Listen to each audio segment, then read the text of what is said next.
প্রশাসনের কোনো পর্যায়েই দুর্নীতি সহ্য করা হবে না বলে জানিয়েছেন প্রধানমন্ত্রী শেখ হাসিনা। দর্শক, এটিএন নিউজের নিয়মিত আয়োজন আমাদের কথার আজকের পর্বে আমরা জানব এ নিয়ে সাধারণ মানুষের ভাবনা। আমি মাহফুজা মোসলেহি আপনাদের সবাইকে আমন্ত্রণ জানাচ্ছি আমাদের কথার আজকের পর্ব দেখার জন্য। এর আগে চলুন দেখে আসি এ বিষয়ে এটিএন নিউজে প্রচারিত একটি রিপোর্ট।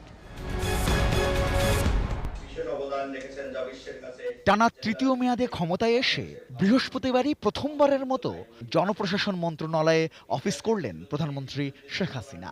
সরকারের গুরুত্বপূর্ণ এই মন্ত্রণালয়ের দায়িত্ব নিজের কাছেই রেখেছেন তিনি। সবথেকে গুরুত্বপূর্ণ দায়িত্বগুলি পালন করতে হয় আপনাদের।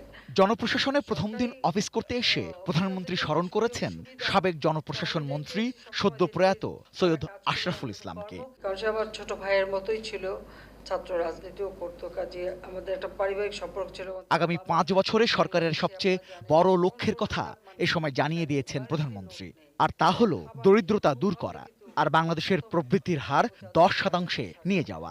এটা করা সম্ভব, এটা যে অসম্ভব তা না, করা সম্ভব। আর আমাদের যে পরিকল্পনাগুলি সেগুলো আমরা সবসময় নিয়েছি যে আমরা যেন দেশের মানুষের চাহিদাটা কি সেটা মাথায় নিয়ে ঠিক সাধারণ মানুষের কাছে অর্থনীতির সুফলটা পৌঁছে দেওয়া। শেখ হাসিনা বলেছেন এই মেয়াদে তার প্রথম কঠোর পদক্ষেপই হবে দুর্নীতির বিরুদ্ধে। সন্ত্রাস, জঙ্গিবাদ, মাদকের বিরুদ্ধে জিরো টলারেন্স যেমন আমরা ঘোষণা দিয়েছি, তেমনি দুর্নীতির বিরুদ্ধেও আমি জিরো টলারেন্স ঘোষণা দিয়েছি। তার জন্য দরকার সুশাসন, তার জন্য দরকার দুর্নীতিমুক্ত প্রশাসন গড়ে তোলা।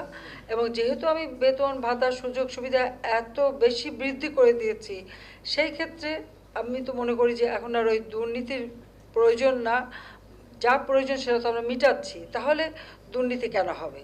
কাজে এখানে মানুষের মন মানসিকতাটা পরিবর্তন করতে হবে এবং সুনির্দিষ্ট একটা নির্দেশনা আপনাদের যেতে হবে একেবারে তৃণমূল পর্যায় পর্যন্ত, যে কেউ যদি এই ধরনের দুর্নীতিগ্রস্ত হয় সঙ্গে সঙ্গে তার প্রতি যথাযথ ব্যবস্থা নিতে হবে। এখন থেকে প্রশাসনে কিভাবে পদোন্নতি দেয়া হবে তারও দিক নির্দেশনায় সময় দিয়েছেন প্রধানমন্ত্রী। প্রমোশন থেকে শুরু করে সর্বক্ষেত্রে শুধুমাত্র জ্যেষ্ঠতার ভিত্তিতে না, কর্মদক্ষতাটাকে এখানে প্রাধান্য দিতে হবে। কে কত বেশি কাজ করতে পারবেন, সততার সাথে কাজ করবেন এবং নিয়ম শৃঙ্খলা মেনে চলবেন, সেগুলি সব কিছু বিবেচনা করেই কিন্তু আমি মনে করি প্রমোশন হওয়া উচিত। এবং রিজওয়ান ফয়েজ, এটিএন নিউজ, ঢাকা। রিপোর্টটি দেখবার পর এবার আমরা চলুন দেখে আসি প্রধানমন্ত্রীর মন্তব্য নিয়ে সাধারণ মানুষ কি বলছেন। দুর্নীতিমুক্ত করার জন্য আমাদের দেশের যে সরকার জননেত্রী শেখ হাসিনা যে উদ্যোগ নিয়েছে সেটাকে আমি সাধুবাদ জানাই। কারণ এই পর্যন্ত আমার জন্মলগ্ন থেকে আমি যতটুকু দেখেছি এর মধ্যে অনেক কিছু দেখেছি, মুখে বলা হয় কিন্তু পর্যায়ক্রমে কাজ সম্পূর্ণ করা হয় না।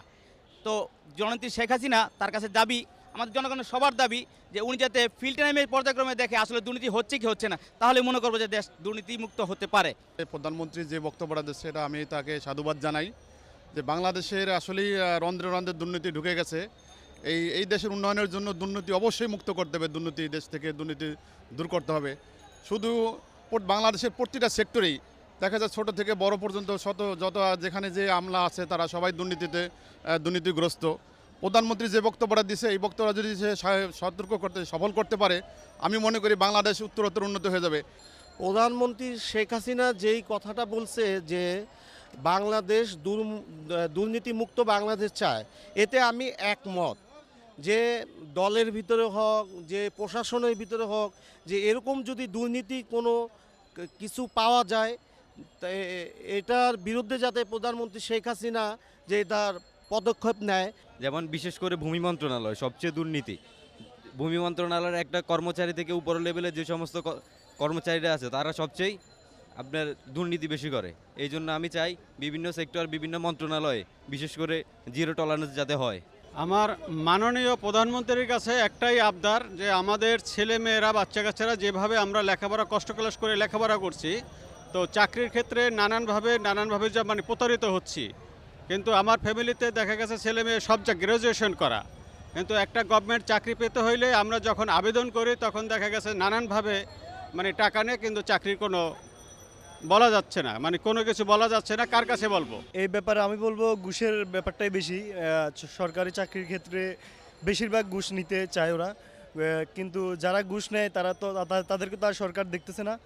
আর তারা ঘুষ নিচ্ছে একসাথে, অনেকগুলো নিচ্ছে না, হয়তো নিচে পদে পদে যারা আছে তারা যেখানে যায় এই টেবিলে ইন্টারভিউতে এখানে নেয়, আবার এখান থেকে উপরে গেলে বা আপনি সাকসেস, আপনি উপরে যান, স্টেপ বাই স্টেপ ওরা ঘুষ নেয়। প্রধানমন্ত্রীর কাছে বলবো উনি যদি ওনার কর্মকর্তাদেরকে ওই যে সব জায়গায় দুর্নীতি হয়, ঘুষ চায়, ওই সব জায়গায় পাঠিয়ে সবাইকে যেন সংশোধন করে নেয়। সিএনজি এখানে রাখা নিষেধ আছে, একবারে 20 টাকা দিচ্ছে সিএনজি রাখতে পারবা, অনুমতি দেওয়া দিছে পুলিশে। এটা তো সরকার বলে না, গাড়ি বন্দি বলে না, বলছে, কিন্তু পুলিশ এরা করতেছে 10 টাকা পাইলে 10 টাকা ঘুষ খায় আর এটা বৈধ করে দিছে, এতটুকুই। এই দুর্নীতিটা বন্ধ করলে আমি মনে করি অনেকটা পরিবর্তন হইব। মাননীয় প্রধানমন্ত্রীর কাছে আমরা একটাই আবেদন করতেছি যে বাংলাদেশে আমরা আয়কর ট্যাক্স দেই, যে ট্যাক্স অফিসে যাই আমরা বিভিন্ন সমস্যার সম্মুখীন হই, সেখানে একটা দুর্নীতি চলে। যেমন আমাদের কাছ থেকে পিছনে অনেক টাকা নিতে চায়, টাকা নিয়ে কাজ করতে চায়, যেটা আমাদের লাগার কথা না। তারপরে ভূমি অফিসে যাই, ভূমি অফিসে সেখানেও আমাদের কাছ থেকে অনেক টাকা পয়সা ওলটপালট করে নেয়। যে এই অফিসগুলিকে যেন সে নির্দেশ দেয় এখানে যাতে কোনো দুর্নীতি না হয়, আমরা যাতে সহজভাবে কাজগুলি করতে পারি, আগাইতে পারি। কিছু কিছু ক্ষেত্রে দেখা যাচ্ছে যে দুর্নীতি মানে উপদ্রব লক্ষ্য করা যায়, যেমন চাকরির ক্ষেত্রে, তারপরে বিভিন্ন সরকারি প্রশাসনের ক্ষেত্রে, তারপরে পাসপোর্ট মানে বিদেশে যাওয়ার ক্ষেত্রে, হ্যাঁ, এগুলো লক্ষ্য করা যায়। এগুলো থেকে যদি মানে পরিত্রাণ পাওয়া যায় তাহলে দেশটা অনেক এগিয়ে যাবে। ওদের মাননীয় প্রধানমন্ত্রী শেখ হাসিনাকে ধন্যবাদ জানাচ্ছি যে দুর্নীতির জিরো টলারেন্স আসবে। কিন্তু দেখা গেছে আমাদের ক্ষেত্রে, যেমন ভূমি মন্ত্রণালয়, আমরা একটি বিএস কাগজ উঠাতে গেলে ওইখানে টাকা দিতে হয় 1000-2000 টাকা। প্রতিটি ক্ষেত্রে এই দুর্নীতি আছে, বাংলাদেশে কোন ক্ষেত্রে নাই। যেমন একটা চাকরি নিতে গেলে, দপ্তরি চাকরি নিতে গেলে স্কুলে 3-4 লক্ষ টাকা দিতে হয়। এগুলা মাননীয় প্রধানমন্ত্রী শেখ হাসিনাকে উদ্যোগ নিতে হবে, দুর্নীতি মুক্ত করতে হলে। আমি সর্বপ্রথম প্রধানমন্ত্রীকে জানাই, উনি যে ডিসিশনটা নিয়েছেন সেটা আমার কাছে খুব ভালো লাগছে। যে দুর্নীতি আমাদের বাংলাদেশে দুর্নীতি অনেক বেশি। যেমন ধরেন আমরা একজন চাকরিজীবী মানুষ, চাকরি করতে সিলেট থেকে ঢাকা সরে আসছি, অনেক জায়গায় চাকরি ইন্টারভিউ দিচ্ছি কিন্তু চাকরি পাচ্ছি না, কারণ চাকরি হওয়ার আগেই ওরা বলে ঘুষ দিতে হবে, 2 লাখ বা 3 লাখ টাকা ভালো চাকরি হতে হলে 2 লাখ 3 লাখ টাকা ঘুষ দিতে হবে। তাই আমরা যদি এই জায়গায় ইন্টার পাস আইএ পাস করে চাকরি নিতে আসি, যে 2 লাখ টাকা 3 লাখ ঘুষ দেয়, তাহলে আমরা কীভাবে চাকরি করবো বলেন তো? সেটাই আমাদের সবচেয়ে, আমি এটাই জানাচ্ছি প্রধানমন্ত্রীর কাছে, যদি উনি সর্বক্ষেত্রে প্রশাসন এবং সর্বদিক দিয়ে সবার কাছে উনি যদি এইটাই আবেদন জানায় এবং উনি সুষ্ঠুভাবে সব কিছু তদন্ত করে, ইনশাল্লাহ আমরা আগামীতে আমাদের মেধাবী ছাত্র যারা চাকরিজীবী সবাই সেটাকে সাধুবাদ জানাবে। প্রধানমন্ত্রী প্রতিশ্রুতি দিছিল প্রতি ঘরে ঘর থেকে একজন করে সরকারি চাকরিজীবী হবে। তাহলে যে সমস্ত ফ্যামিলি মানে শিক্ষকতা নিয়ে মানে আগাইছে তাদেরকে বিনা টাকায় যেন সরকারি চাকরি দেয় বাচ্চা কাচ্চাদেরকে, এটাই প্রধানমন্ত্রীর কাছে আমার আকুল আবেদন। শিক্ষা ভবনের ক্ষেত্রে দেখা গেছে এত দুর্নীতি, আমরা যখন শিক্ষা ভবনে বিভিন্ন এফিডেভিট করতে যাই বিভিন্ন শিক্ষা সার্টিফিকেটের জন্য বা বিভিন্ন চাকরির ক্ষেত্রে বা এই ক্ষেত্রে এত দুর্নীতি পোহাতে হয়, সেটা আসলে কি বলবো। সেটা বিভিন্ন সেক্টরে আমরা অতীতে পোহাইছি এবং এখনও সেটা সহ্য করতেছি। আমি মাননীয় প্রধানমন্ত্রীর কাছে আবেদন জানাবো এই জিনিসটা যেন উনি কঠোরভাবে নিয়ন্ত্রণ করে। এটিএন নিউজের নিয়মিত আয়োজন আমাদের কথার আজকের পর্ব এ পর্যন্তই। আমি মাহফুজা মুসলেহি আপনাদের সবার কাছ থেকে বিদায় চেয়ে নিচ্ছি যারা এতক্ষণ দেখলেন। আগামী পর্বে একই সময়ে আবারও ফিরে আসব অন্য কোনো বিষয় নিয়ে। সে পর্যন্ত সবাই ভালো থাকুন, সুন্দর থাকুন আর সঙ্গেই থাকুন এটিএন নিউজের।